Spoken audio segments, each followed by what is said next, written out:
All right. Well, good afternoon or good morning. Good morning. Good morning. Good afternoon. Good evening, wherever you may be coming from today. Thank you once again to make it to the KoreSummit webinar series on blockchain.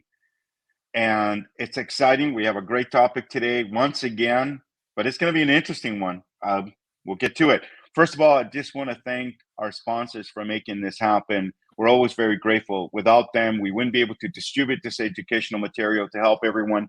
Thank you, Nuvei, one of the world's largest payment processors, publicly traded on NASDAQ. You can go to nuvei.com and learn more about them. And of course, KoreChain, one of the first blockchain technology companies that went through the SEC to become qualified to issue digital security tokens and NFTs. All right. So today, it's always great to see Dr. Kiran Garimella. And, I didn't realize it until now. I looked at the title and I go, blockchain and AI, what's all the fuzz? And people are probably, hey, did you guys spell fuzz correctly? Hey, got your attention, right? It's a way to get everyone alert and awoken to all this. Well, here's the interesting thing that I'm going to get this started with for all of us today, because I think it's interesting. So the question I have for you today is, because you and I have known each other for a long time, and I don't know the year that the book came out, but you're going to need to answer to me why you decided to publish a book that is first AI plus blockchain, and today we're talking about blockchain and AI. So, it's interesting that you saw this already happening. When was the year that you published this book? What was it? 2018? 2018. Isn't 2018? Isn't that amazing? 2018. We're now talking about it in 2024, and you already saw something was converging. Two independent technologies that could have an interesting impact in the world. And what greater resource than having the person who wrote the book on itself. So, but for everyone else here, to get us started, let's first dive into one area. So just high level once again, because the thing that I don't want to assume ever is that everybody knows what blockchain is. So since you're you're the expert in both blockchain and AI, so give us a quick summary: blockchain, and then we'll move into the AI. What is blockchain and the impact it can have? Well, I'm glad you asked, Oscar. And the way I would explain blockchain is it is a chain of blocks. It's as simple as that. And people say, what on earth do you mean by that? And essentially, the idea is, in its essential concept, very, very simple. When you have a whole bunch of data, one of the things that you want to make sure, and remember, in the real world, data is not just simply haphazard. It is generated through a process, usually a business process, right? So as the process happens, data is being generated. And wouldn't it be fantastic if you could take data from one step of the process to the next step of the process to the next step and so on, and connect it all up in a way that makes it immutable and it makes it very trustworthy, so people don't go back and keep erasing and fudging and changing records and so on. And that is essentially what a blockchain is. It is data that is encapsulated within various blocks to reflect business level processing steps. And it is all cryptographically locked in such a way that it is immutable, there is consensus formed, and therefore there is a tremendous amount of trust in this. And the reason this is so important in modern economies is because as we get bigger and bigger and we get more globalized and distributed and lots of relationships are forming, the whole question of trust becomes paramount. And in all wide ecosystems of partnerships and large companies, if the trust is not there, a tremendous amount of time is spent by all of these participants and companies wasting their time in reconciling all these things. And that's what we want to avoid. Well, I'm going to ask you something really interesting, and I hope I ask it correctly, but it needs to be asked. I mean, there's all this buzz about blockchain, this, and here's the thing that I hopefully I describe it correctly. Nobody ever sees blockchain. I mean, this is something that is buried so deep in it's in the back end, but we brought it so much in the front end, and people talk about it like if they're doing something on blockchain, but they really aren't. Could you explain that to us a little bit? Because I think if we're going to start 2024 in the right path, we need to start educating people correctly, because I don't see webinars on Oracle or IBM DB2 or MongoDB every Yeah. single day from everyday users. They're targeting very specific developers to build a community. But in this world, it's like they want the everyday person to be able to understand and think that they're actually using it. Could you provide some feedback on that? Oh, absolutely. And a very interesting parallel here is in the very early days of computers. So I still remember back in the early 80s when I began my journey into computer science. If you had to tell somebody what you do, you know what a doctor is. They see a patient with a stethoscope. You know what an engineer is. They build bridges, right? So it's easy to point out and say what they do. When I was a computer science, learning computer science, and people saying, "What are you, computers? Can you show me a computer?" Well, the only thing you could do is to go up to the mainframe and show them all this, blinking lights and all the spool tapes, running. We can show it to them, and the same type now people ask in the early days of databases, can you show me your database, right? But nobody really cares about seeing a data. What do you see in a database? You see some tables and depicted in a format, and you see some records, right? No one takes you to a data center and shows you all the spooling tapes and all running about, right? It makes no sense to anybody at all. In the blockchain world, the situation becomes slightly worse in the sense that blockchain is so distributed. It is software.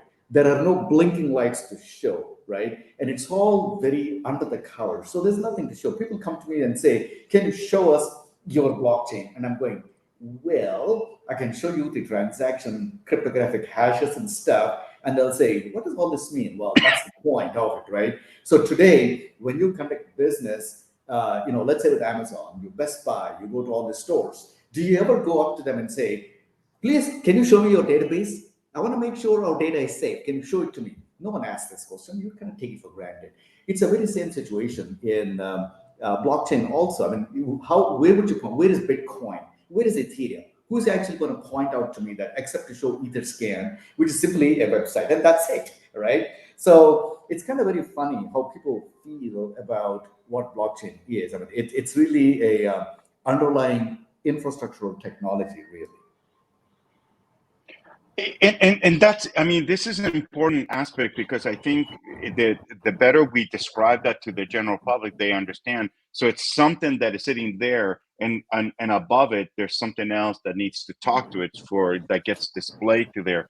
I think this probably opens up others, and we'll have those discussions on security and why there's so much, Yeah. Mhm. attacks and hacking and all that. But thank you for that. I mean, I hope, for me, it's just reminding again what it is and what it isn't is an important, and it's so powerful. I mean, without a doubt, you kept saying the word immutability. I mean, immutability is so powerful. What does that word mean? Immutability means, today, if I have a piece of paper and this is the contract, um, I can make this contract go away. If this is and it's easy. I can go to the shredder. That's one. I don't recommend the shredder because people can put pieces together. Number two, I can go to the fireplace and burn it. Yes, and do that, but make sure you throw the ashes away. But the point is, that is not immutable. We used to think it was, or you register it and you go to the courthouse and so on. But we've also seen files gone missing there. So immutability means that once it's there, it never goes away. It cannot be erased. It can be edited, but the original version is always there. Who did it, who brought it, all the details associated. And that can have such an impact in the private capital market when so many different people are involved, to say that, yes, you invested in this company, you put in $1,000, you did this on this day, you passed the KYC, you passed the suitability. the broker-dealer was this person, and the company approved your investment, the broker-dealer, and you've been added to the cap table. Like, that is, boom, powerful. Very, very powerful. And Absolutely. everybody's right. Yeah, and what you brought up is very interesting, because everything you just said is, we have this concept of the chain of trust, right? So in other words, an investment transaction isn't a one-time thing. You have to go through several steps to make an investment actually happen, right? If anybody is investing in something. So as they go through that, who validated that? What is your investor's KYC? Who approved it? Did the payment come through? What is the proof that the payment came through? All of these things, each and everything here should be recorded immutably. They should all be connected. And that's the reason why we call it a chain of trust. And obviously, it is a blockchain of trust. It is, and then we'll get more into detail of that. But that's okay. So now we got blockchain, so we'll talk more about the private capital markets and all the different components and the immutability, the protection, and how it all goes together.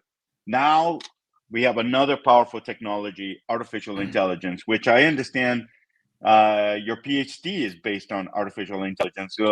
So give us the I don't know. Let's give us the basic 1, 2, 3 of AI. I mean, I know we're seeing all the buzz and all the wonderful things, and some people are freaking out that they may lose their job. I'll tell everybody my little story about going camping, and and people are saving guns and stuff like that. But let's go back to the basic. What is AI? I mean, you've had your PhD, so this can really help us, get a good grasp on, and then we can start talking about how these two come together. Absolutely. At its most simplistic and fundamental definition of AI, artificial intelligence is simply a science and an art of making computers and software seem more intelligent and to do things that traditionally only human beings could do extremely well. And that is to learn new things, right? So the whole concept of learning is a very new idea when it comes to computers. In the past, the computers simply did whatever you programmed them to do, right? And that's all they could do. But now, what they can do is they can actually learn certain patterns, they can extrapolate, and they can come up with new ideas. And for presentation, they can actually learn, which is a mind-bogglingly complicated concept, even though it sounds very simple. One of the biggest reasons that now AI went through a lot of ups and downs, resurgence, and went through the troughs, etc., etc. And I've been through 3 or 4 of those myself. And one of the biggest insights and discoveries in AI has been the following mind-blowing fact. If you take a very, very simple algorithm and throw lots of data at it, you can come up with really, really good insights. Your algorithm can actually learn great insights, as opposed to the very early days of AI, when people thought we can create a super sophisticated algorithm, highly proprietary and secret, and you give it a little bit of data and it will do wonders. That never happened. So, which brings us now to the point where we depend on lots and lots and lots of data to make AI really, really happen. Okay, which obviously raises the question of, when you have all so much data, how much do you actually trust it? Is it garbage in, garbage out, or is the data actually trustworthy? And there are various mechanisms in the past that have been that will try to ensure that the data is good, checking for statistical biases and so on and so forth. But one of the most exciting things we always discuss, right, Oscar, is that blockchain is the way to make sure that the data that is used for AI training is actually immutable and trustworthy. You know what happened with ChatGPT, right? When you expose the learning environment to the entire World Wide Web, there's a lot of misinformation out there, errors, all of that crop up into a ChatGPT or other LLMs. I'm not faulting ChatGPT. It's just the way it is, right? And now your learning algorithm, the computers are now learning the good and the bad with all of this stuff. So as we go forward, the ideal is to make sure that only authenticated information and data is made available to AI. And that's kind of where the synergy between AI and blockchain, that's the start of that synergy. So So, hopefully, that kind of in gave some essence, input. Mhm. yeah, well, no, it's okay. I mean, look, I mean, it for those who are here today and who can get a hold of me, or us, or Dr. Kiran Garimella, we will give you this book, autographed by him himself. For whatever reason, I think the camera and the background, but it's AI and blockchain, a brief guide to game changers, and there's a forward in there by Peter Fingar, one of the co-founders of the internet, right? No, Uh, actually, Dr. Wintzer, who so is one of the two co-founders of the internet. The other one is Bob Kahn. the internet. Okay, so let's go back to blockchain AI. So in essence, AI it needs a lot of information. It's not just a little bit. It cannot produce anything meaningful unless there's lots of it. And that data, obviously, the internet was the holy grail. It's like bringing all the public libraries online and some. Absolutely. But with it comes some really interesting dynamics, which is we're all seeing it right in front of our eyes with ChatGPT and so on. We're not here to talk the politics or anything like that of the technology, but we know that obviously countries around the world are safeguarding everyone. They're trying to protect the copywriters. There's I've been reading articles recently about movie stars who are freaking out that Yes. AI is able to mimic them, and there's some movie stars saying that's not me. I'm like, good, okay. Yeah. Tom Hanks, he's doing news Yep. releases saying that video is not me, and it's perfect. I mean, when you watch the video, it's like, wow.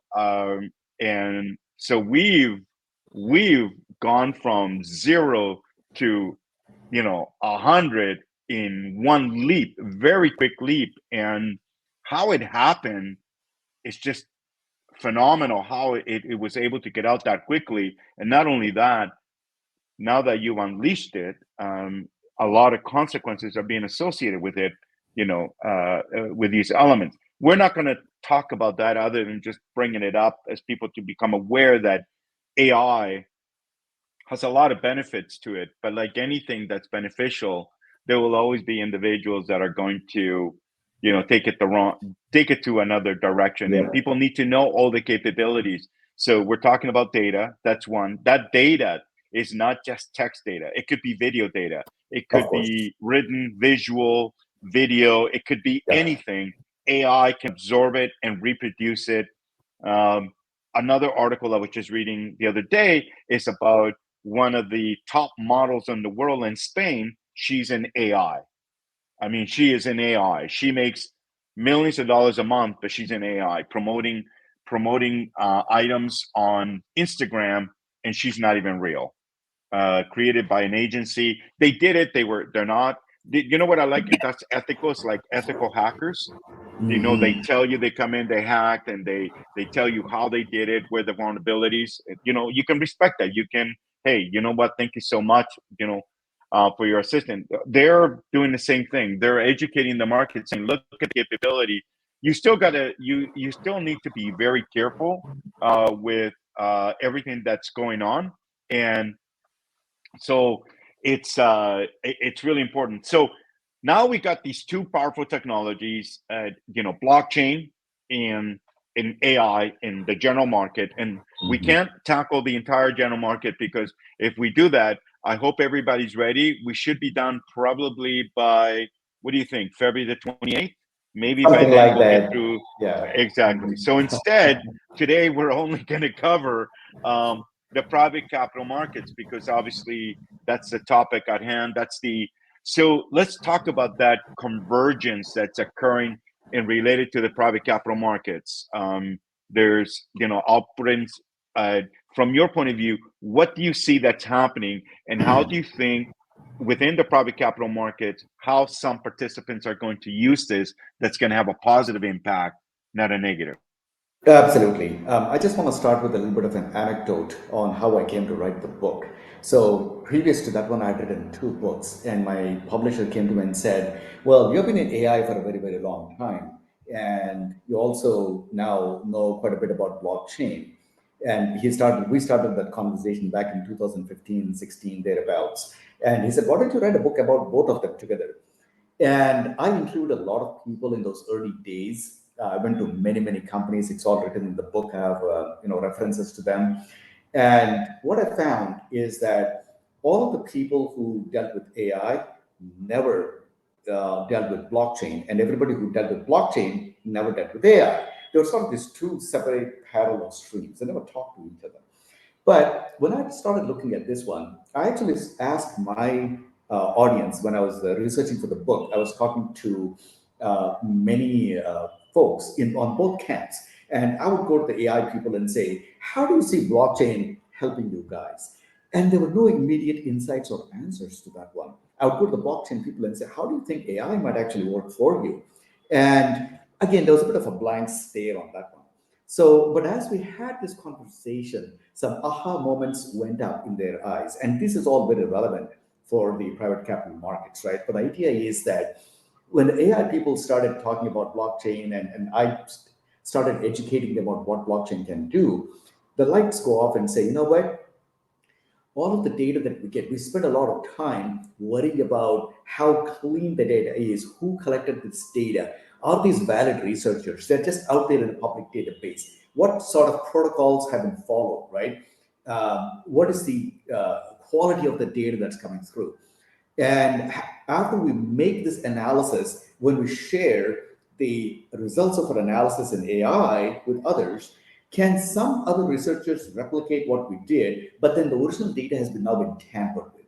So how can we immutably lock all this data? And they saw a tremendous potential for blockchain.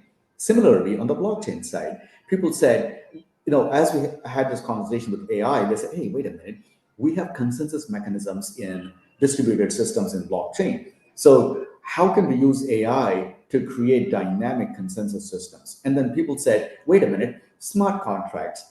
Now, I don't know if most of people in the blockchain space know this or they don't. You all heard about smart contracts.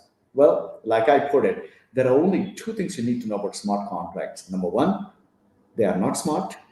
Two, they're not contracts, right? So these are just basically fancy software with no legal backing whatsoever. And so when people started talking about smart contracts, they said, "No, wait a minute, could AI really help create smart contracts?" And of course, the answer is yes. And therein lies the challenge and the fascination with being able to create all this stuff. So I think there's a great meeting of the minds. And before I wander too far down the road, I just want to be able to set up that stage and say there is a tremendous amount of synergy that is possible in this particular space. And, how can people use this stuff? Yeah, we can talk about that one. How can each of the participants leverage both of these technologies very synergistically as well? It is true. You're right. It's kind of understanding both and doing it properly. I'm only going to add to your verbiage from what the regulators are already saying. So Yeah. so when I say regulators, I'm talking about the SEC, Securities Exchange Commission, in the United States, and then FINRA, who regulates the broker dealer community in the United States. They're already putting notices to make sure that the broker dealer community isn't using these tools in such a way that violates the regulations. And like anything else, people instantly, I remember when AI first came out, and then applying a block and go, "Okay, wait a minute, the magic of all this, I can use AI to train it to give investment advice to an individual." And there's the no. I mean, it's there are certain things you can and cannot use it for. I believe personally, I think the usage of AI like blockchain will be in the back end of it. It will be something that would be used by chief compliance officers. It will be used by registered investment advisors. It will be used by CEOs, CFOs, operating officers. people that are administering the information and finding ways, any company using AI on the front end, you take on a huge risk from the perspective that you are putting a piece of technology in a regulated environment or a process that the regulators have indicated we don't want that there at this time. Why? They're not saying no. I want everybody to understand that's not what's happening here. What they're saying is we need more information. We need to understand what it can and cannot do. And that's why our initiative with Core GPT is to bring something only for the private. We're only using it internally for now. It's not meant as an advice. It's meant as something that it's segregating, everything else just for the private capital markets so people can learn. But we also see that it makes mistakes. I mean, the other day, we asked it a question and it provided all the wrong data, the numbers, right? It wasn't up to Exactly. date. And I mean, what happens is that the more powerful AI gets, the more it is going to take on what I like to call the mantle of a human being, right? It'll act more like a human being. But therein lies the danger, right? Human beings they're not just simply intelligent, they have what are called value systems. They have ethical considerations that they take into account. Just because you can do certain things doesn't mean you should do it, right? So, but AI may not have those limitations. Today, there's a lot of discussion and concern that AI can be very smart, but it's like an evil person being very smart. And the last thing you want is an evil person to be doing this, right? So, it's going to be very illuminating how we deal with all this kind of going forward. So that's the reason why most of the broker dealers, the regulators, the compliance officers, they're all going to be saying, you know what, let's not give AI the chance to do something unethical in this entire place, right? So today, banks are using, for example, many financial institutions, they may use voice recognition, facial recognition, and so on. But there are potentials to create fake audio, patterns and so on. So when we get to that, so now we have to take a step back and say, no, wait a minute, we got to go back to a different paradigm of how we validate and provide access rights to many of these people. no, agreed. It's been, like I said, I see the convergence. I just don't. I think for us today is we want to make sure that within the private capital markets, if you're seeing it in the front end or as a tool, hey, this can help guide navigate people through an investment. You're crossing a line that at the moment Yeah, this is a regulated activity, right? So exactly. the only reason why we talk about the private capital markets in this audience is because we want to make sure that there's a reason you're here. One, you're either an operator in this ecosystem, you want to understand what tools and all that. That's one. Number two, you're a company who is looking at raising capital and you're looking at using blockchain technology as a way of, in order to store the securities or issue tokens and all that. And then three, you would like to explore because you've been seeing it, how AI can help investors make choices. And as soon as that conversation piece comes on, that's where you start moving into an area where securities regulators will come very hard and fast at you because an investor cannot be guided by an AI as far as making investment. I cannot speak with those that you see out there that are doing. I can only tell you what I've told people in 2016, or I should say, Dr. Yeah, Kiran and I told everyone in 2016, which was the same shiny light. So there was a shiny yeah, light in 2016, everyone, a really bright one, a really bright one. I'll never forget this. The bright light was ICOs, everything's on Ethereum, everything's ready to go. And I remember distinctly sitting in front of one of our shareholders who would go, "Hey, Oscar, this is the momentum. These guys are saying the regulators are just gonna obey by it." And I, you and I went back and we would talk to David Wheel, we talked to Sarah Hanks, we talked to the SEC, and they go, "No, nobody's coming through here, so we'll deal with it when we deal with it." They would never tell you one way or the other that, but we kept putting the information out there. You're doing this illegally. You're not following the rules. The technology is perfect. great, but it doesn't fit this environment, and what you're doing in issuing these tokens is not compliant within the United States and many jurisdictions. And nobody wanted to listen to us at the time.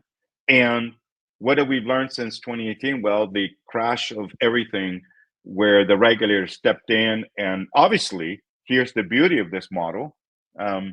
Most of you only saw what the big cases, but all the little ones, they just went right through. They just pleaded guilty. So back to what you were saying earlier, immutability, you cannot erase the truth of what you did on blockchain. You can't tell, hey, no, we didn't do that. Well, wait a minute, the technology is saying it did. So it was an easy, I remember talking to an FBI agent once at a conference, and he said, we love blockchain. It's the best way. So yeah, so I just want to make sure that people understand that in order to use these new technologies or these shiny lights, in particular AI, and when you're in the private capital markets, you need proper legal guidance. And that legal guidance is probably going to come in two different areas. One, you're going to need a securities lawyer who is a 33 to kind of give you the guidance perspective from a company. And then you're going to need another one. It's called a 34 lawyer. And that type of lawyer is going to give you perspective from the broker-dealer side. And it's really important that you separate these two different types of legal advice to make sure that you construct the right solution for the market. Because one will say, yes, it's okay on this end, but then you add a broker dealer in the equation, it's no longer okay, and vice versa, and so on. So it's really important to make sure that, and this is where companies have gone into trouble. I remember during the ICO, I have an opinion letter from my lawyer. It doesn't matter if you have an opinion letter. It only matters what the SEC. So and after you have determined what that solution that you're looking at adding with AI, you should go to the SEC with your lawyer to show it to them. Not to get any permission. They're not going to give you that. They're just going to ask you all the right questions. And as long as you have the answers, and if you don't, you can come back again. This way you know what you need to be prepared for when you put it live. And that's the exciting thing about securities regulators. They really are open to these discussions, but they're not going to tell you right or wrong. Well, they can't commit themselves to right or wrong because there are so many ways that the system can be finagled. So if you tell them that this is right, then they'll twist. Somebody with a crooked mind can twist it a little bit. But to your point, Oscar, I think the more proactive we have this partnership with the regulators, they understand the intent, and you're right. I mean, they too are excited about the technologies, right? But you have to present it to them in a way that makes sense to them. I mean, their fundamental charter in life for all regulators is to protect the investors, to protect the companies from doing something really crooked, from scammers and terrorists and money launderers and things like that. If you have the same, or us, we all have that same vision of how to use this technology right, they're very welcoming.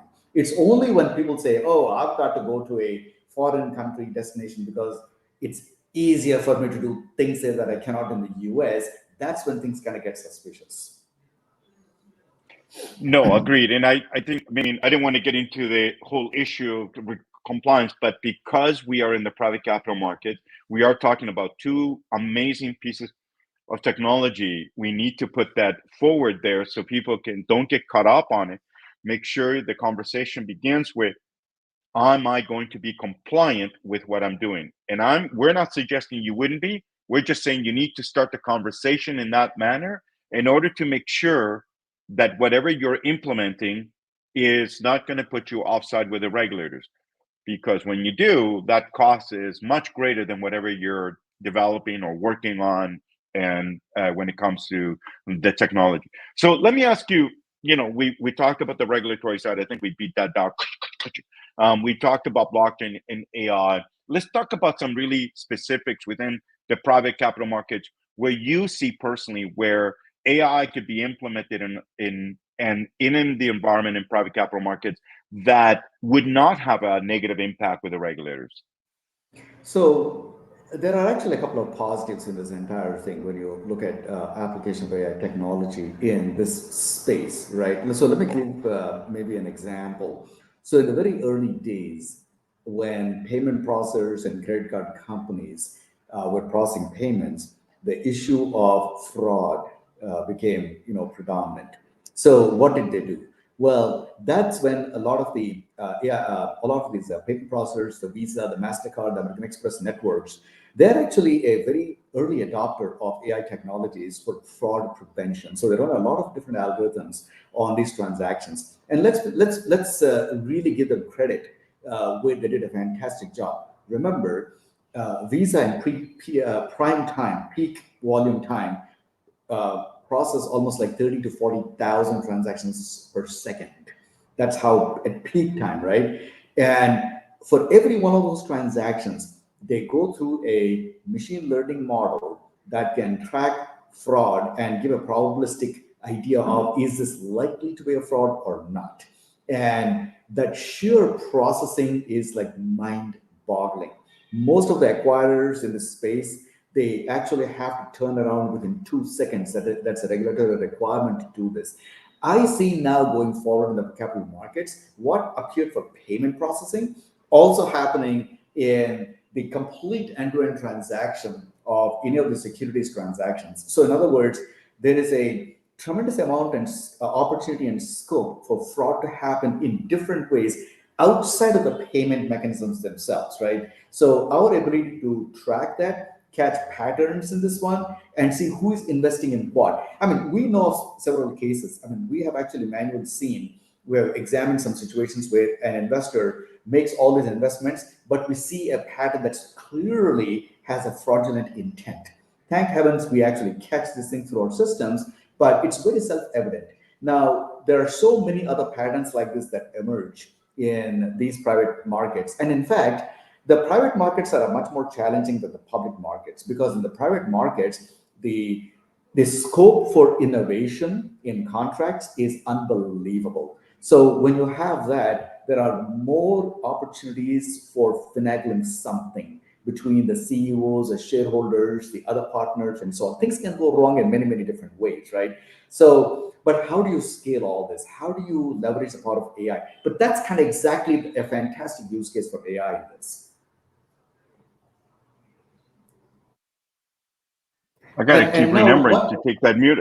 Sorry, go on, Kiran. No, I was just going to bring up another important point too. And I made this joke about smart contracts not actually being smart, but that's kind of where AI comes in, right? I mean, people talk about AI as if it's one thing, but AI, if you peel the covers back, it is many, many, many different things. There are machine learning algorithms that run, they do classification, they do clustering, market segmentation, there are rule-based systems, and so on. So I can actually see our ability to create smart contracts which are truly smart in the sense that they can detect when performance provisions or clauses within a contract have been performed or not have been performed, or if things are going off the tracks somehow, or if there are regulatory tar pits that a transaction is approaching. So these are like setting the guardrails, the control limits on all of these processes. And as things keep bumping against the guardrails, the algorithms will trigger alerts and say, dude, don't do this, right? It's bad. And then alerts the right people all over the place. So there's a tremendous amount of scope in many of these areas: fraud prevention, anti-money laundering mechanisms, sanctions, KYC, all kinds of scams that can actually happen in the private capital market space, even within the blockchain space itself, that we can actually fine tune our AI algorithms to detect. That's interesting. It's what I was thinking. Where it would be most useful is like anything else, that when people are looking at AI. So now, just is in general, it is a tool to guide and not a tool to replace. Where we're already seeing it in marketing. We're not going to go now down that trail. I know some people are making this comment here saying AI is replicating things. Well, AI, there are people, thank goodness there are people on LinkedIn looking for those individuals that are looking for, who are automatically putting replies to our postings or commenting, and the commenters are way off in some way, but it's AI and they already know it, and then they show the same way that they're communicating. So we do see the negative, but I see it in this as a tool to to assist, and again, it's a tool to assist based on all these parameters. It's fast tracking that mind thinking to say, okay, have you looked at this? Have you looked at this? And have you considered this? This is where I'm seeing it in particular in private capital markets, because you just said it. One of the challenges in private capital markets is that there are no two alike, even when they're using the same regulation. And people go, what are you talking about? Exactly. Case in point, you use regulation A. Let's take that one, and it could be CF or D. You can use regulation A. You can use it using, for your common share. You can use it for a unit because it's an LLC. You can do a preferred share. You can do debt. Okay, so that's just the security instrument. And then we go into all the other attributes. So there is room for all of these things to go wrong, and if they're not properly captured and or being monitored at the same time, can be very dangerous for everyone involved. But AI can be assistance. Some of the things that we see, and we know we're utilizing AI for this, is where, I'm sure all of you have children or spouses and stuff like that. You're applying somewhere to buy at Amazon, and you want to buy a pair of shoes, and you use your wife's credit card, and Amazon doesn't care. As long as it's being delivered and nobody complains. But in securities law, here's the catch. In securities law, the credit card that is buying these securities must be the same name of the person that's actually. So you go, okay, how does AI come in? Well, because we've run into scenarios where people are using other people's credentials to make a purchase, and the parent go, well, it's just my daughter. No, I get it. But you're not in securities. You're not allowed to borrow money to buy securities.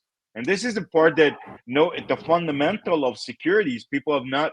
Oh, that's right. Now, and how the individual got the money, well, if the company doesn't see it, is one thing.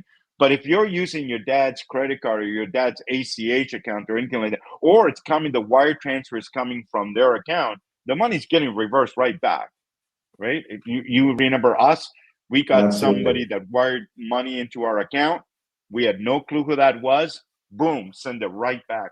Why? Because we cannot be accepting capital from someone other than the person who's actually making the investment. And why is that important? Because there's an audit trail, the signature, Right. the agreement, the attestations that you made this investment, you are who you say you are, and you're making this investment here. Because if the credit card company in ATH said, hey, oh, that's not my investment, that's my daughter. Oh, how does that happen? So AI can be very, very helpful in this area. And this is just one particular from fraud detection. I don't call it fraud as it is, hey, it's an alert.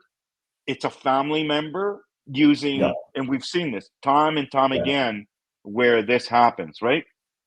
Oh, no, absolutely. And I have to think that all right minded people who have the protection and security of the investors and personal finances, and, I mean, they would all applaud this, and so would the regulators.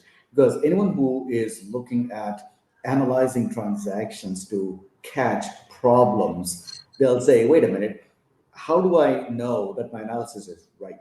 Because is the data right? Well, that's kind of where the blockchain comes in and says, look, all of this is immutable. It's undeniable. A shareholder an investor cannot go back and say, hey, I actually didn't sign that. Oh, I didn't receive that material.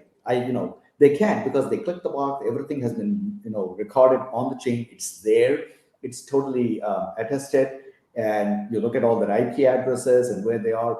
I mean, so it's undeniable, right?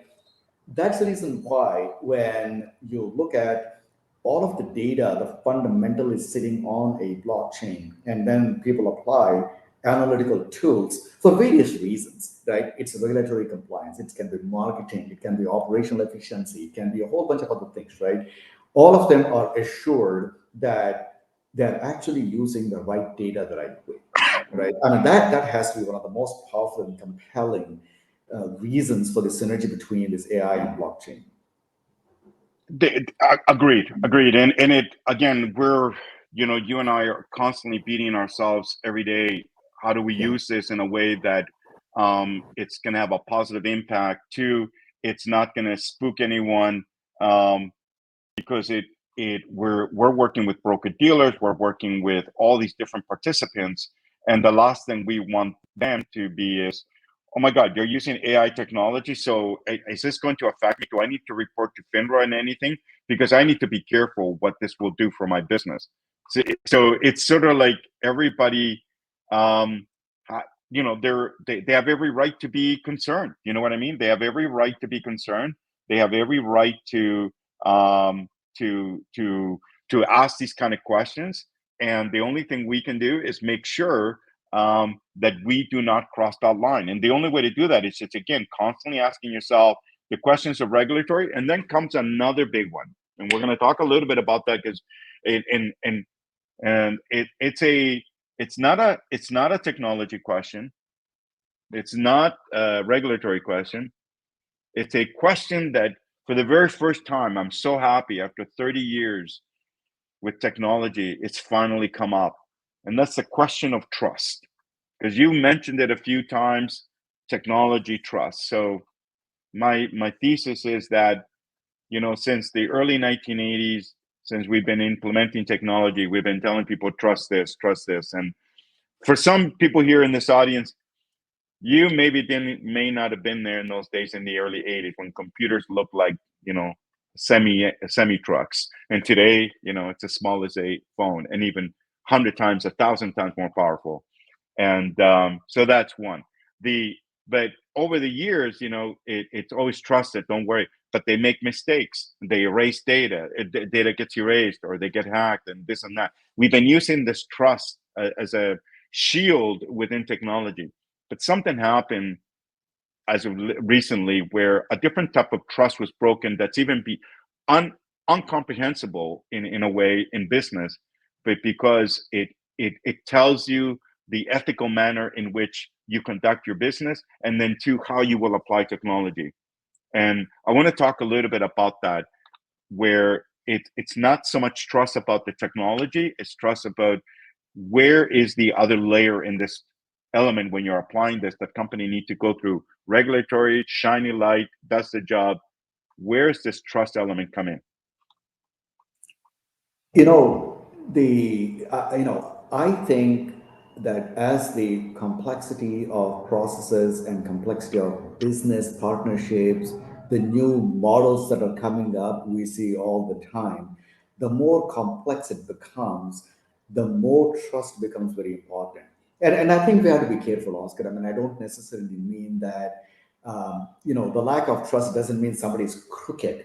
It just means that, it could just mean that they made a mistake. It's an honest mistake, right? But you have to be able to trace and track them. So we always talk about this chain of trust concept. So in other words, if a transaction is deemed to be faulty at one point in time, it's the ability of the technology and the process to support tracing the wires back to where the actual issue happened, right? And it gives a way to do this stuff. Now, I've been through so many of these reconciliation exercises, and they're all very, very painful. It doesn't matter which industry, which company, big, small, which country, it doesn't matter. And, we spend millions of dollars.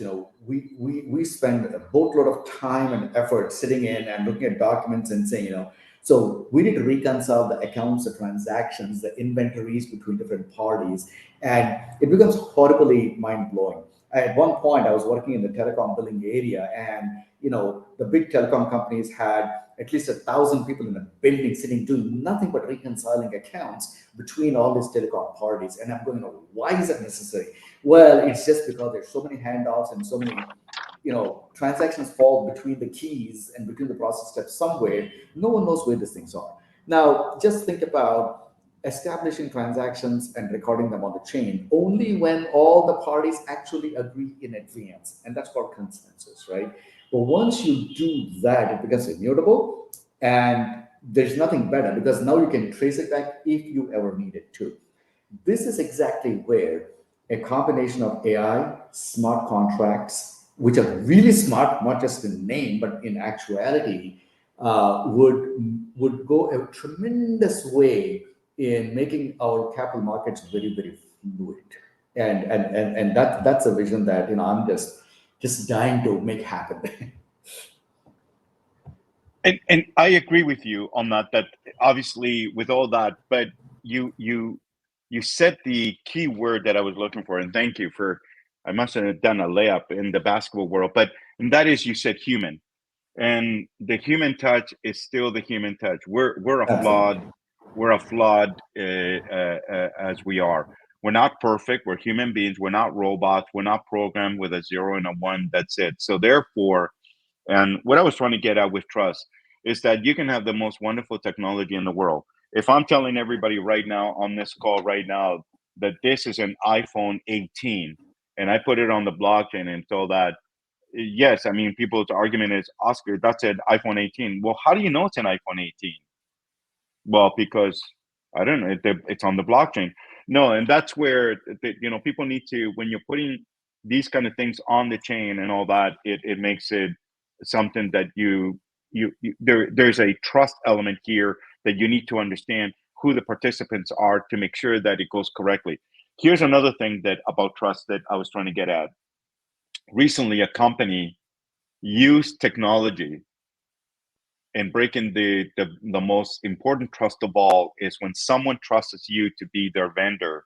So for all of you who are trying to be vendors in this space, or even when you're raising capital, I know that you will want any company who is helping you raise your capital and then managing your investors or your shareholders, because they're not investors anymore, they're shareholders in your company, to make sure that they have that trust, that nobody's contacting them, that nobody is reaching out to them because you've spent a lot of money to get them in your company and so on. That's not technology. That's just trust. And the reason I bring this out, because we're talking about blockchain, we're talking about AI, trust is going to be something that you have to understand who you're playing with in order to make sure that this is trustworthy as well. I think those that, so coming again, there's, you're going to use this, you start asking the questions of regulatory, but if you're going to use this and you're going to use it from a third party, you need to start asking another question.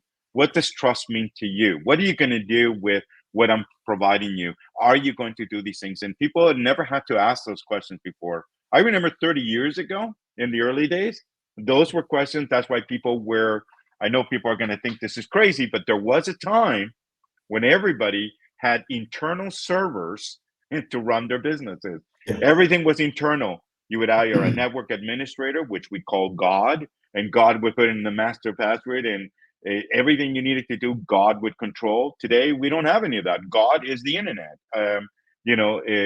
So this is a part that I believe people in, it's not a technology element, but it's definitely something we need to discuss. I mean, I'd like to hear your comments on that, because I mean, you've written books about AI, you've written books about technology, but there's a human element as well that comes with a responsibility in order to keep things, everyone, compliantly. You know what I mean? Oh, absolutely. And this is one of the biggest misconceptions that people have about AI in particular. And it gets people very worried, right? They think that AI is a replacement for people. And in the past, in Hollywood, videos, the aliens came and took over the earth and kicked out all the humans, right? Now the aliens are gone, but now it's the robots, and robots are gone, now it's the chat GPTs, and they'll all make us go away.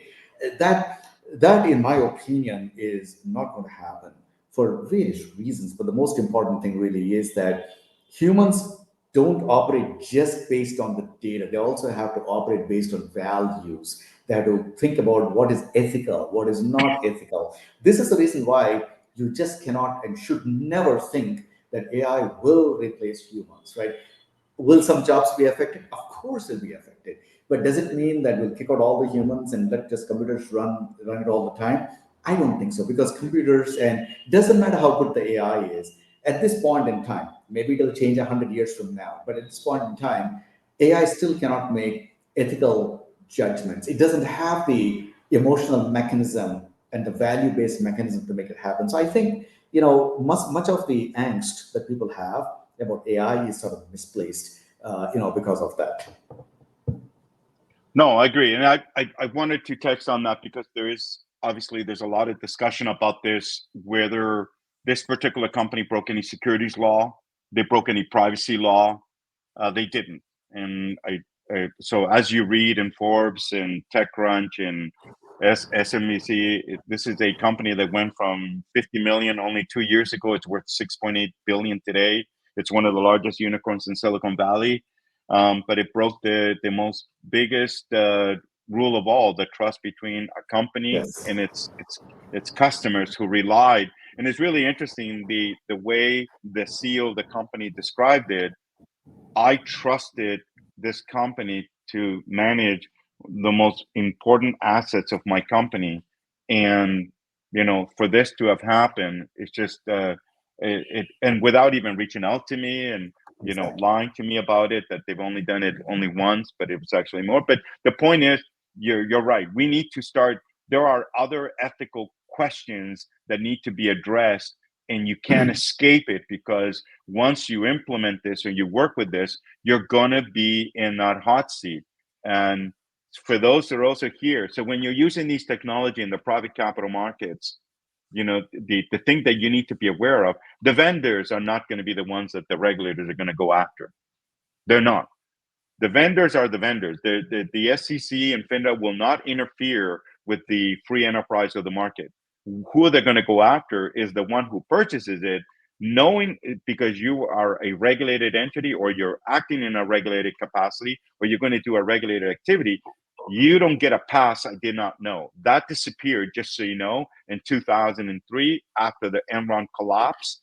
There is now precedents in the United States and many countries around the world where officers and directors can be held accountable, even though you seem to claim that you did not know.